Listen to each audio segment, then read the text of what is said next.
Hello everyone. आज हम बात करने वाले हैं बेसिक मैथ पार्ट 2 के बारे में। जहाँ मैंने पार्ट 1 में बता दिया था कि फिजिक्स को अच्छे ढंग से समझने के लिए मैथ पढ़ना बहुत जरूरी है और कौन कौन से चैप्टर पढ़ने हैं वो भी मैंने आपको बता दिया था। और मैं पहला स्टार्ट किया था कैलकुलस में, जो कि डिफ्रेंसिएशन था।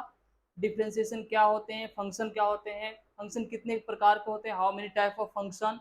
उसके बाद फंक्शन, कौन कौन से फंक्शन को कैसे डिस्क्राइब करते हैं, किस तरह से उसको डिफ्रेंशिएट करते हैं, सबके बारे में बता रहा था बारी बारी से। मुझसे दो बता दिया था मैंने, कांस्टेंट फंक्शन और पॉलिनोमियल फंक्शन।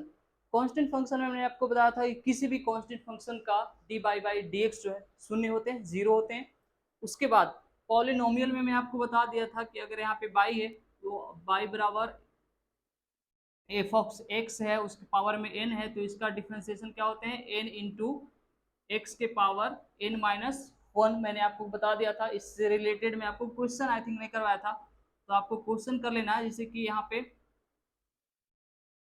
2x के पावर 4 है, माइनस 3x स्क्वायर है, प्लस 5x है, प्लस 3 है। तो इसको डिफ्रेंशिएट करना हो, y बराबर ये दिया हुआ है, तो क्या करेंगे, ऊपर वाला इधर आएगा, गुना होगा, तो 4 दूनी 8, x के पावर 3 माइनस 3 दूनी 6 x प्लस 5 प्लस 0। तो हमारा इस प्रकार से होता है हमारा ये पॉलिनोमियल फंक्शन। उसके बाद हम आज बात करेंगे, वो है हमारा तीसरा फंक्शन जिसका आज चर्चा करना है, वो है ट्रिग्नोमेट्रिकल।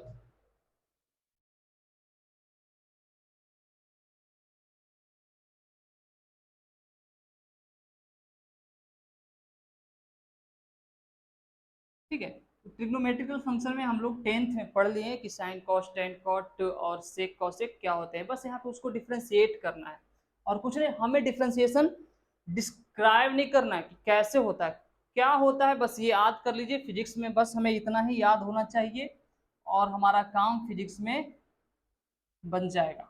ठीक है, कैसे होता है वो हमें आप समझाएंगे आपको मैथ में। अभी मैथ नहीं, हम ये बेसिक मैथ पढ़ा रहे हैं फिजिक्स को समझने के लिए। तो साइन का क्या होता है, कॉस होता है।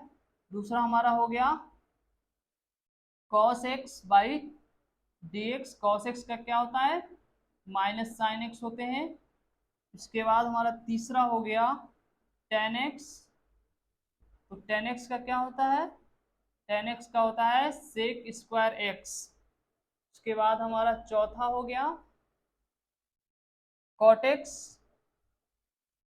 कॉट एक्स का क्या होता है, कॉसिक स्क्वायर एक्स माइनस में। पांचवा हमारा हो गया सेक स्क्वायर, सेक एक्स, इसका होता है sec x into ten x. छठा हो गया हमारा डी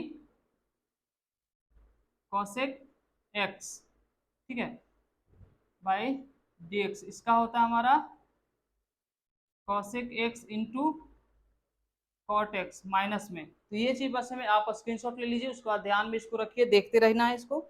उसके बाद बस याद कर लेना है क्या होता नहीं होता। हमारा जो सी है, जहां जहां हमारा सी दिखेगा, कॉस में, कॉट में, कॉसेक में, वहां पे आगे सिर्फ माइनस लग जाते हैं, बाकी सब प्लस में होते हैं। तो आप इसका स्क्रीनशॉट ले लीजिए। उसके बाद हम स्टार्ट करेंगे अपना लॉग फंक्शन।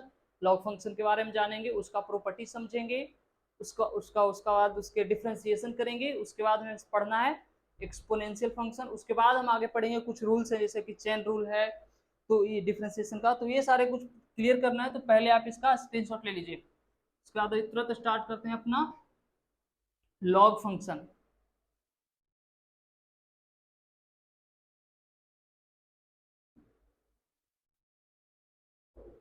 भी हम स्टार्ट करेंगे अपना लॉग फंक्शन। क्या होता है नहीं जानना है, लॉग का डिफ्रेंसिएशन क्या होता है ये जानना है, लॉग क्या होता है ये जानना है बस। तो लॉग होते हैं, इसका अगर कुछ ना रहे बेस में, नीचे में बेस होता है, ऊपर में आर्ग्यूमेंट होता है। यहाँ जो ए है, ए स्टैंड करता है आर्ग्यूमेंट के लिए, और बी स्टैंड करता है बेस के लिए। ठीक है, अगर यहाँ पे लॉग है, ठीक है, यहाँ पे ए है और बी यहाँ पे नहीं है, नीचे में कुछ नहीं है, बेस में अगर कुछ नहीं है, तो यहाँ पे हम मानते हैं कि ई होता है, इसका हम आप लिख सकते हैं ln, लॉग को ln भी लिखते हैं, ln a, इसको हम बोलते हैं नेचुरल लॉग। ठीक है, ये आपको पता होगा कि अगर लॉग है, ऊपर को जो आर्ग्यूमेंट बोलते हैं, नीचे वाले को बेस बोलते हैं। अगर बेस में कुछ भी रह सकता है, 1 2 3 4 5 6 7, कुछ भी, कोई अंक, कोई शब्द, ठीक है, शब्द नहीं, कोई अंक ही, कोई डिजिट हो सकते हैं। तो अगर कुछ नहीं रहे तो ई रहता है, और ई अगर यहाँ पे रहता है तो उसको बोलते हैं एल एन किसी को बोल सकते हैं, इसको हम बोलते हैं अपना नेचुरल लॉग। उसके बाद इतना ही, उसके बाद हम पढ़ेंगे कि कुछ प्रॉपर्टी है वो समझ लेते हैं अपने लॉग के बारे में। तो आप हेडिंग पहले डाल दीजिए, प्रॉपर्टीज ऑफ लॉग। ठीक है, अगर प्रॉपर्टी ऑफ लॉग में पहला ये है कि अगर यहाँ पे लॉग ए है प्लस लॉग बी है, तो हम इसको लिख सकते हैं लॉग ए इंटू बी। उसके बाद दूसरा इसका प्रॉपर्टी है लॉग ए है और यहाँ पे माइनस है, और उसके बाद है लॉग बी बराबर, तो इसको हम लिख सकते हैं लॉग ए बटा बी। इसका एक एक एग्जाम्पल देख लें। अगर यहाँ पे है लॉग 2 प्लस लॉग 3, तो हम इसका फॉर्मूला क्या लिख सकते हैं, लॉग ए इंटू बी लॉग 2 इंटू 3 बराबर लॉग 6। उसी प्रकार से अगर ये रहे लॉग 8 माइनस लॉग 4, तो हम इसको क्या लिख सकते हैं, लॉग 2 8/,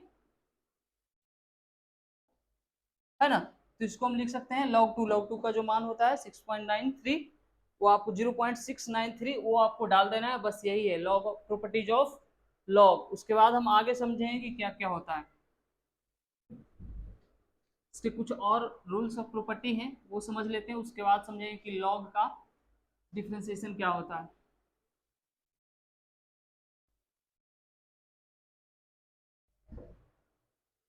ठीक है, अगर यहाँ पे ये रहे लॉग, यहाँ पे भी ई है, यहाँ पे भी, अगर दोनों का बेस और आर्ग्यूमेंट दोनों सेम रहता है, ठीक है, तो इसका मान होता है 1। अगर यहाँ पे भी 10 है, वहाँ पे भी 10 है, अगर यहाँ पे 8 है, वहाँ पे भी 8 है, यहाँ पे ई है, अगर यहाँ पे भी ई है, तो उसका मान क्या होता है 1।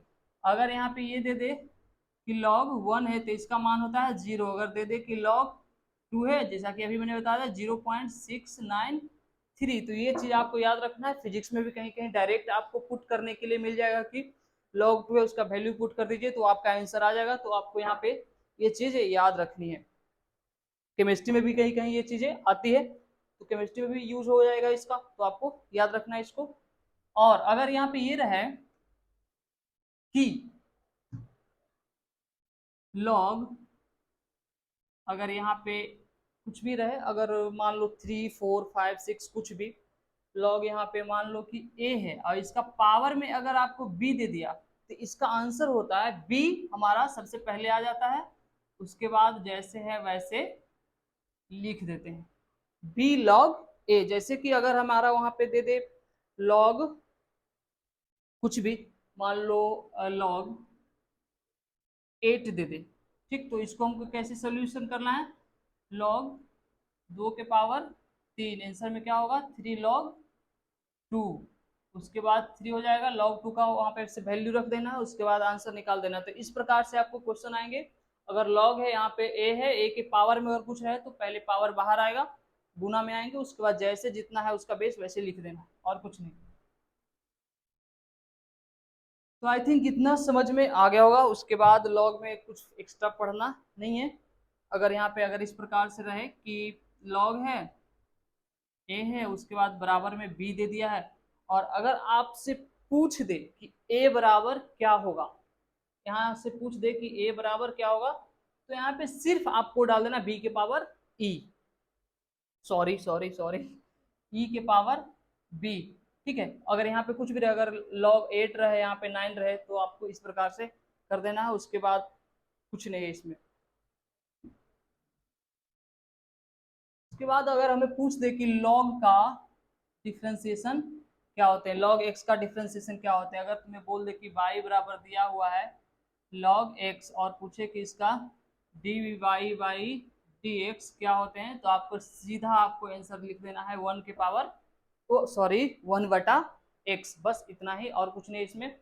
अगर कोई कहीं पे आंसर क्वेश्चन आ जाए कि वो log x का डिवाइड बाई dx क्या होते हैं, तो 1/x होते हैं। उसके बाद हमें अगला पढ़ना है एक्सपोनेंशियल फंक्शन, बस इतना ही है। लॉग फिजिक्स में फालतू से मतलब नहीं है। उसके बाद हमें पढ़ना है एक्सपोनेंशियल फंक्शन।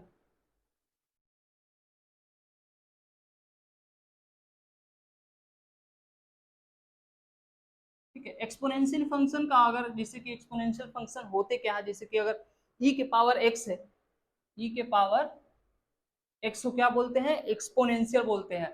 अगर इसमें कोई रूल्स और रेगुलेशन नहीं होते हैं, बस अगर यहाँ पे डायरेक्ट रहे e के पावर x बटा dx, तो इसका आंसर हो जाता है जैसे का जैसे ही, e के पावर x है, इसका कोई भी चेंजेस नहीं होते हैं। अगर एक्सपोनेंशियल का कहीं भी डिफरेंशिएशन करना होता है तो इसमें कोई चेंज नहीं होते हैं। तो आज तक इतना ही। उसके बाद हम कल जो है कुछ रूल्स हैं डिफरेंशिएशन का वो पढ़ेंगे, जैसे कि चेन रूल है, उसके बाद पेटेंट रूल है, वो सारी चीजें क्लियर करेंगे। उसके बाद हम स्टार्ट करेंगे इंटीग्रेशन। इंटीग्रेशन फिर 2 क्लास में क्लियर होगा, उसमें भी ज्यादा कुछ नहीं पढ़ना फिजिक्स के लिए। तो मिलते हैं नेक्स्ट क्लास में, जब तक आप ये सारे नोट और रिवीजन करते रहिए।